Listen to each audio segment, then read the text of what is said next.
This is Greenwood's Legal's Employment Law Nowcast, episode 2. Today we're going to be talking about AI. Enjoy the podcast.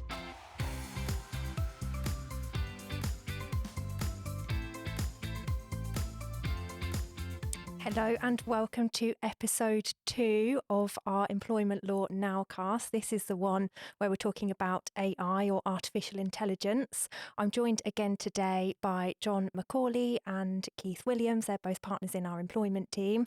Thank you so much if you tuned in to our first episode. We received some really great feedback and now we're on to our second episode about AI. I think it's fair to say that none of us are experts in AI and we're not trying to be in this episode, but we do think it's really important in an employment context for reasons we will come on to likely in the next episode. But we think it's important to lay some groundwork. And the first thing I'm going to be talking about is just broadly what AI is. I think it's a real buzzword at the minute. It's really come along in leaps and bounds, particularly this year, kind of for people outside of the real technology sphere. It's now filtering down into kind of more normal jobs outside of those sectors. And until recently, I went to a talk on it recently, and I think there's a lot of discussion about it, but I still really wasn't clear what it is. And like I say, I went to a talk on it recently, and it was really pitched at the right level. So we're going to try and do that today. AI is, as I said, artificial intelligence, and intelligence is the key. It is a system that learns or is capable of learning. And the way it was explained to me is that computers are being programmed to create neural networks like brains do, like human brains do. So it's fascinating stuff. And I really think it has the possibility to revolutionise the way a lot of people work for the better, in my opinion. But the key is that the systems can learn. And I do think that is overlooked. That can cause issues of its own potentially, and we'll come on to what those types of issues are. The main kind of brand, if you like, of AI that we're hearing about a lot at the minute is ChatGPT. I've now had a go on that and also used the Bing version, which isn't as developed, I don't think, or almost as the user didn't seem as developed to me. ChatGPT is really the one that is paving the way. It's really increasing in user numbers. I think I read a stat, it was kind of 1 million users at the end of last year, and that has massively increased. I might be misremembering, but I think I saw a figure that said 10 million earlier this year. So it's certainly not going away, and this is part of the reason we're doing the podcasts, because I'm certain that a lot of those users will be employees. And I read another stat from a company called Zocri that said out of all the people surveyed, 53% of people had used ChatGPT in the last 12 months, and 46% of those had done it without their employer's knowledge or consent. So obviously, as employment lawyers sitting here, that's where it really starts to get interesting for us. But we need to understand what it is and some of the functions that it can do. So, for example, kind of again with my employment hat on, I asked it to draft a sickness absence policy for me, and it was able to do that instantly, almost before I'd finished speaking. A sickness absence policy was in front of me, and it's intelligent. So it is a chat bot. You type stuff into it, but then it kind of speaks back to you in the text and produces instantly masses of stuff. It can also, in an intelligent way, you can just say to it, once it's produced a policy, okay, dumb that down for me, almost as if you're explaining it to a 5-year-old, and it will do that instantly as well. Or it can do it in the style of your favourite celebrity. So I asked it to prepare me a sickness absence policy in the style of David Beckham, which again instantly it was able to do. I've read a. What does that look like? A sickness absence policy in the style of David Beckham. I mean, it was great, and actually, I didn't think it was a bad attempt. I don't know what David himself would think of it, or when you need a sickness absence policy in the style of David Beckham. But really, it seems to be extremely creative, extremely quickly. And one of the things that we looked at in terms of our research was some other examples. So you mentioned ChatGPT is the main one, but there's this launch of Microsoft Copilot, which is coming.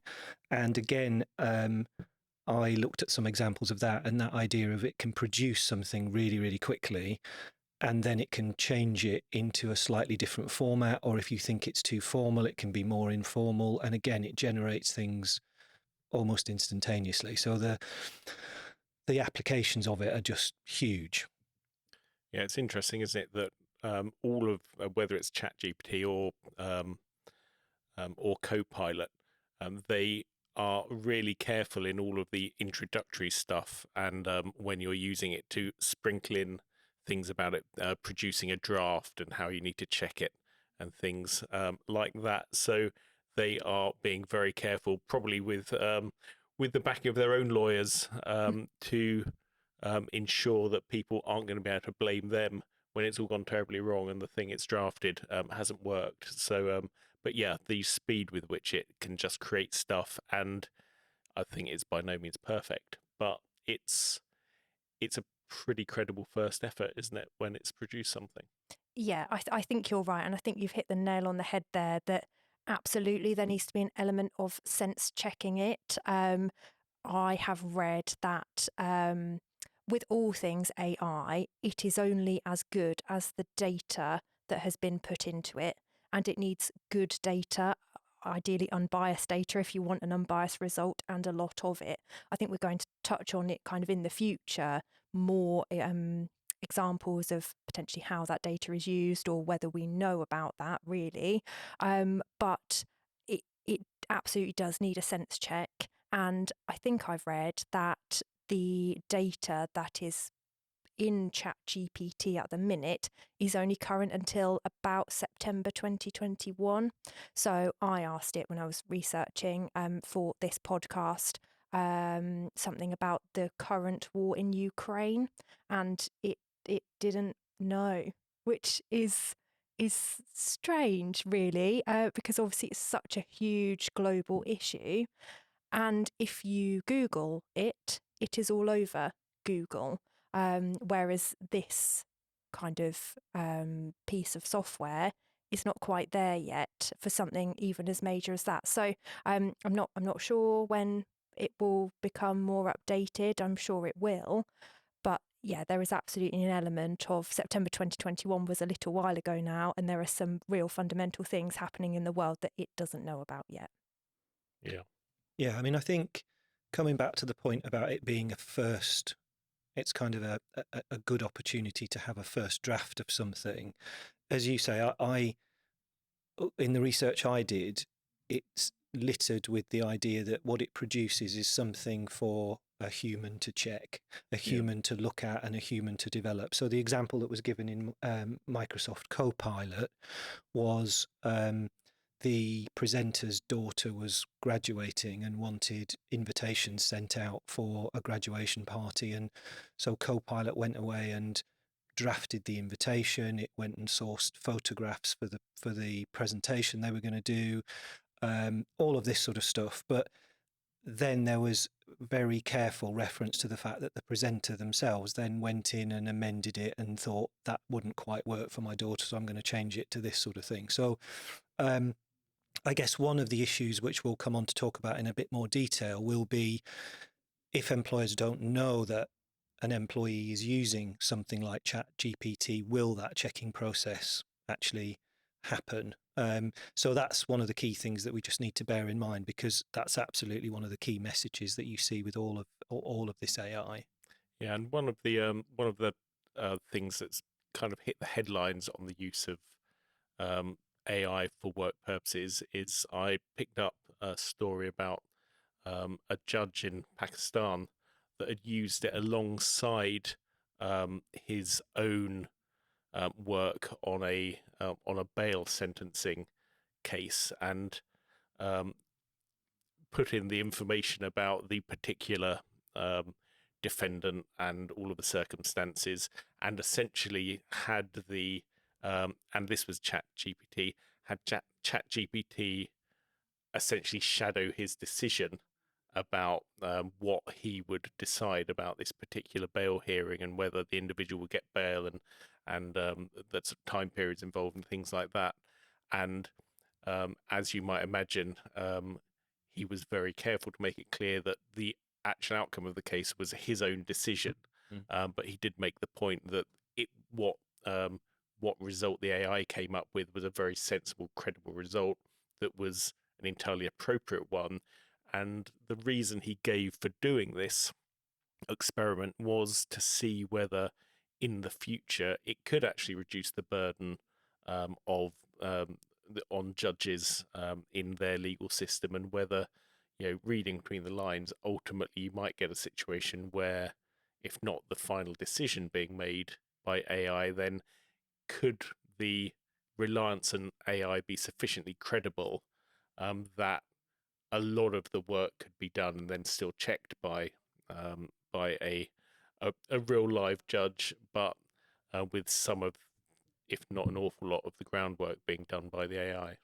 Yeah, I saw that example, and I think it's a really good example of sort of the key issue that people are grappling with, which is the opportunities that it gives, which are massive, and the harnessing the potential of it, which in terms of things like checking for cases, looking at facts, gathering information, that can be done in a matter of seconds, where it might take an individual significant amount of time to do that.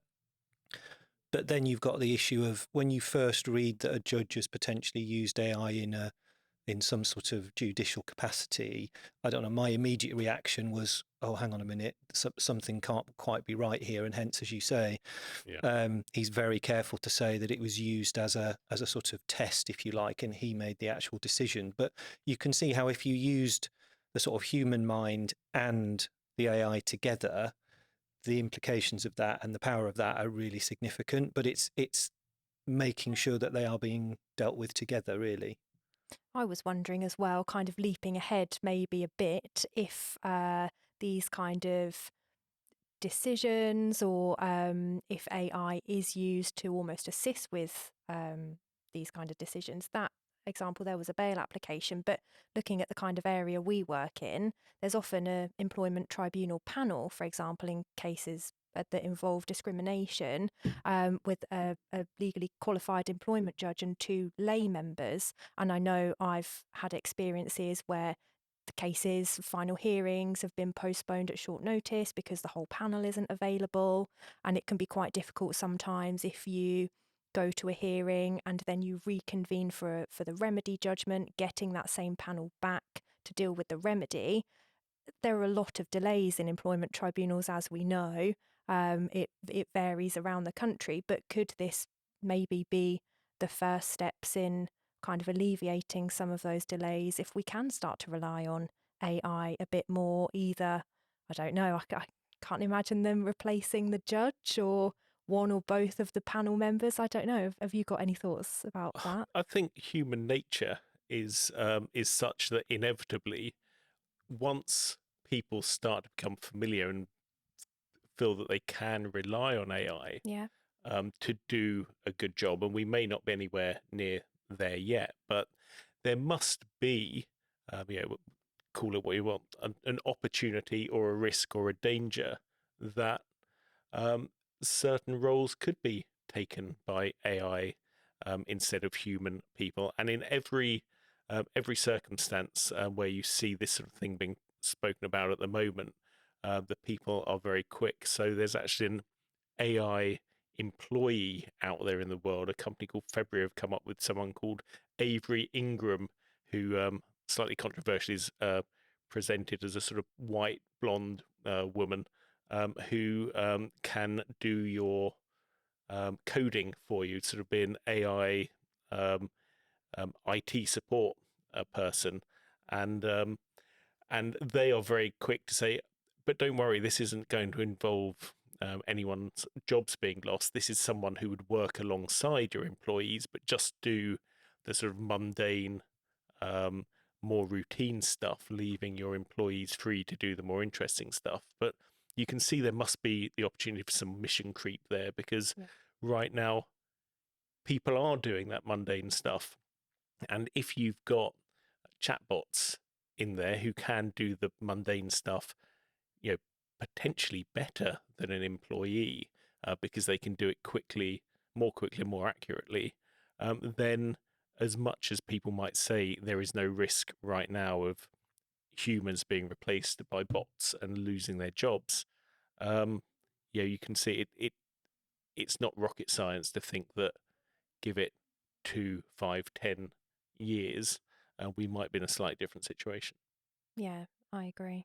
And I think it's interesting that company put Avery Ingram out on the basis of an employment contract. So they effectively, you can contract with this wages individual and with notice periods and all of the rest of it, which does suggest far more that there's the potential for replacement of human staff. So I think it's the idea that there's some software that can help is something we're all familiar with in all sorts of different ways. But the idea that there's some piece of software that's actually branded with a name and that you contract with like an employee is obviously another step down the road, isn't it, in terms of a future that does look different. And as you say, I think it must be the case that there will be some loss of jobs and work that AI can then step into. I think the intention is that by harnessing the power of AI, you actually unlock other things which will generate other jobs, other work, other productivity. So it's kind of a question of looking again at balancing the positive side of it with the potential risks and ramifications.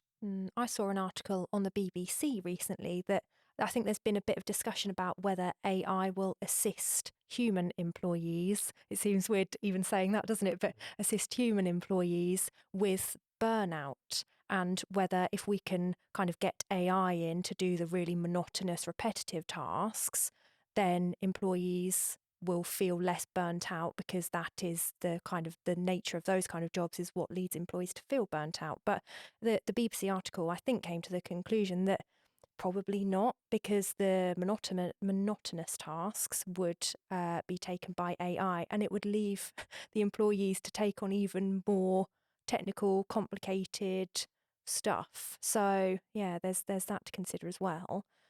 What are other countries doing about this? Because obviously this is not just something that's impacting the UK. Have we seen anything about that? Yeah, so just very recently, we've had Rishi Sunak, when he was in Washington, announce that there's going to be a global summit, AI summit, that the UK are going to host in the autumn.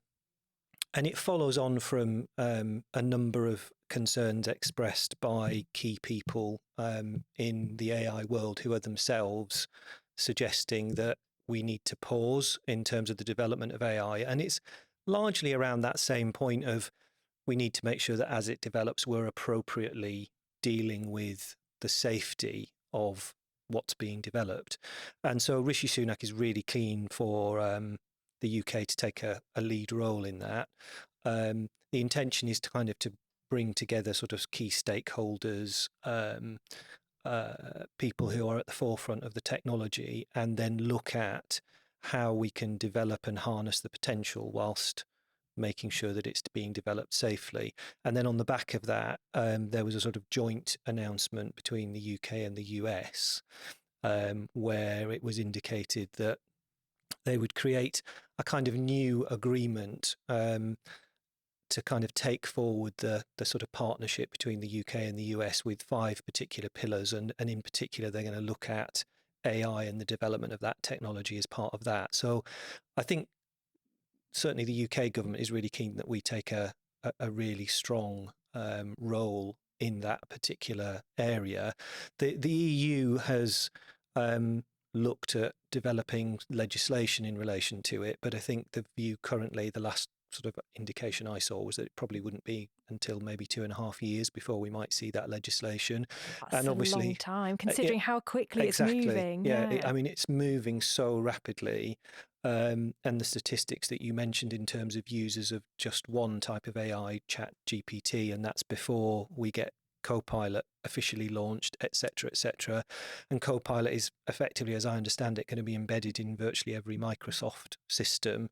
So immediately, that's going to massively increase the use of that type of AI. So I think it is right that we need something happening now, not to stop it, but to look at, right, how do we develop it safely? And I think that's what the UK government are trying to do. Yeah, interesting. Shall we leave it there for now? I know we've got another podcast planned looking at maybe times when people have used AI a bit less successfully, and why, due to the prevalence of the use, some of the statistics that I mentioned, the reasons we think employers need a policy covering situations where their employees can or can't use artificial intelligence to help their work. So that will be covered on the next podcast, and we hope to see you then. Thank you.